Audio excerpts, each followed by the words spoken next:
Kan pemerintah akan menanggung beban utang kereta cepat Wush, Presiden Republik Indonesia Prabowo Subianto memanggil para Menteri Kabinet Merah Putih dan Kepala Badan ke Istana Kepresidenan Jakarta. Para menteri tiba di Kompleks Istana Kepresidenan pada Selasa pukul 2 siang waktu Indonesia Barat. Usai rapat terbatas, CEO Danantara Rosan Ruslani menyebut beban utang dari Wush akan ditanggung bersama dengan kementerian dan lembaga lainnya. Ruslan menambahkan jangan hanya melihatnya dari untung ruginya saja, melainkan dari dampak positifnya terhadap masyarakat. Oh, ya kan tadi kemarin juga disampaikan oleh Pak Menko Infra dan juga tadi dengan Bapak Presiden ya memang untuk ini kan kereta api itu adalah transportasi umum yang memang untuk kepentingan masyarakat secara luas dan oleh sebab itu ya kehadiran pemerintah itu memang akan ada dan hadir di dalam program-program transportasi ya, termasuk juga dalam transportasi bus ini. Pak, menggunakan obrolannya dengan Cina gimana Pak? Antara dengan Cina terkait pembayaran? Tiongkok gimana negosiasinya? Ya ini kan masih berjalan ya, nanti timnya kan juga ada Pak Menko Infra, ada Menko Perekonomian yang involved, ada tim dari Menkeu, dari kami. Jadi ini adalah suatu kerjasama lintas kementerian dan Kementerian Perhubungan juga. Jadi memang ini lintas dan arahan dan juga kerjasama dari kita semua memang sangat dibutuhkan dan mendapatkan arahan dari Bapak Presiden bahwa memang kehadiran pemerintah untuk kepentingan transportasi memang tidak hanya dilihat dari segi untung rugian saja, tapi juga dampaknya kepada masyarakat dan juga melihat kepada undang-undang yang ada yang memang itu menjadi tugas dari pemerintah untuk menyediakan. Sudah ada kesepakatan dengan Tiongkok pembicaraan? Belum masih berjalan. PT Kereta Api Indonesia akan luncurkan layanan kereta khusus rute Rangkas Bitung Merak untuk dukung para petani dan pedagang. Presiden Prabowo pun tegaskan pemerintah beri subsidi 60% untuk ongkos kereta khusus tersebut.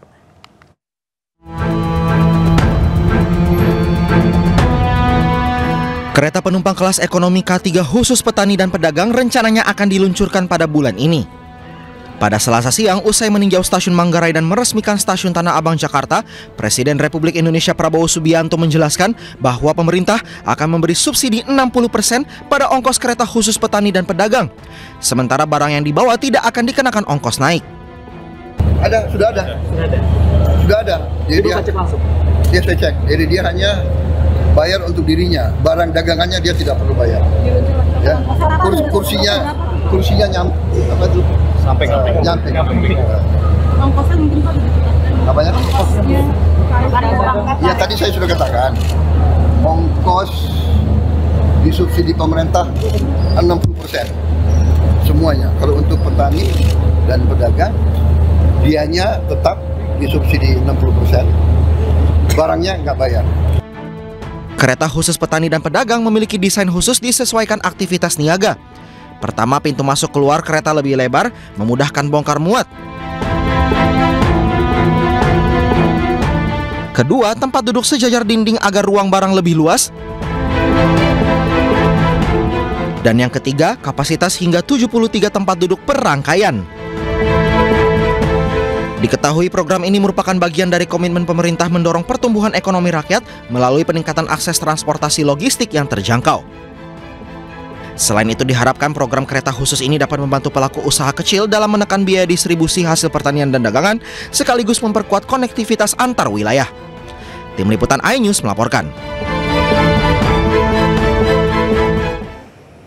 Kita ke informasi lain, pemirsa. Gubernur Riau Abdul Wahid tiba di Gedung Merah Putih KPK setelah dirinya terkena OTT. Total ada 10 orang yang ditangkap dalam OTT tersebut. Pemirsa, di hadapan media, Abdul Wahid tidak mengucapkan sepatah kata pun.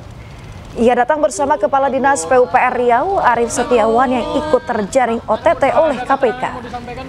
Selain Gubernur Riau dan Kadis PUPR, KPK juga mengamankan 9 orang lainnya dalam OTT beberapa waktu lalu, serta menyita dengan total 1,6 miliar rupiah. KPK akan gelar konferensi pers terkait OTT Gubernur Riau pada hari ini. Jasmine nggak ada, Mang. Oleh karena itu, saat ini masih berlangsung pemeriksaan terhadap 10 orang tersebut. Paralel dengan itu, kami tadi sudah melakukan ekspos di level pimpinan dan sudah ditetapkan pihak-pihak yang bertanggung jawab dan menjadi tersangka dalam perkara ini. Namun berapa yang ditetapkan sebagai tersangka dan siapa saja, besok kami akan sampaikan dalam konferensi pers ya, lengkapnya siapa.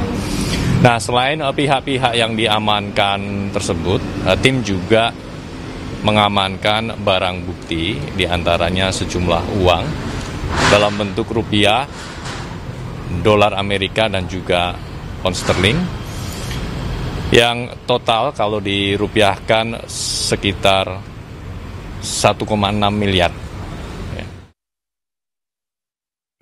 Pemirsa, Provinsi Riau kembali menjadi sorotan setelah KPK lakukan operasi tangkap tangan terhadap Gubernur Riau Abdul Wahid kemarin Senin. Penangkapan itu menambah daftar panjang daftar Gubernur Riau yang terseret kasus korupsi. Dan berikut 4 Gubernur Riau yang terjerat kasus korupsi.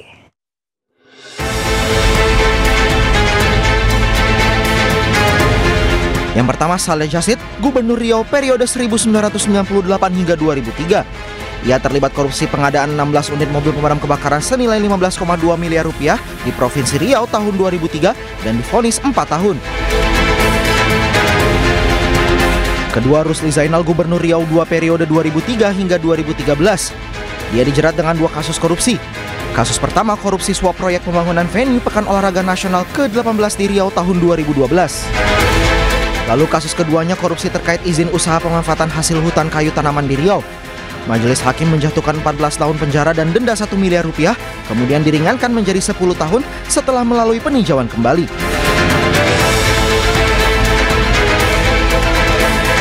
Ketiga, Anas Makmun, Gubernur Riau periode 2014 hingga 2019.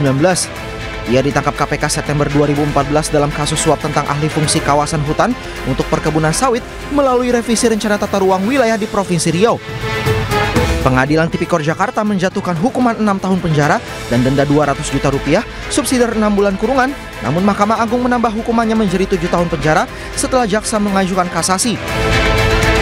Kemudian Oktober 2019, Anas mendapatkan gerasi dari Presiden ke-7 Republik Indonesia Joko Widodo sehingga hukumannya dikurangi 1 tahun menjadi 6 tahun. Lalu pada 30 Maret 2022, ia kembali ditahan KPK karena suap anggota DPRD Riau dalam pengesahan APBD 2014-2015 dan divonis 1 tahun penjara. Dan keempat, Abdul Wahid, Gubernur Riau periode 2025 hingga 2030. Ia tertangkap dalam operasi tangkap tangan KPK Senin kemarin. Abdul Wahid ditangkap dalam dugaan praktik korupsi di lingkungan Dinas PUPR Provinsi Riau.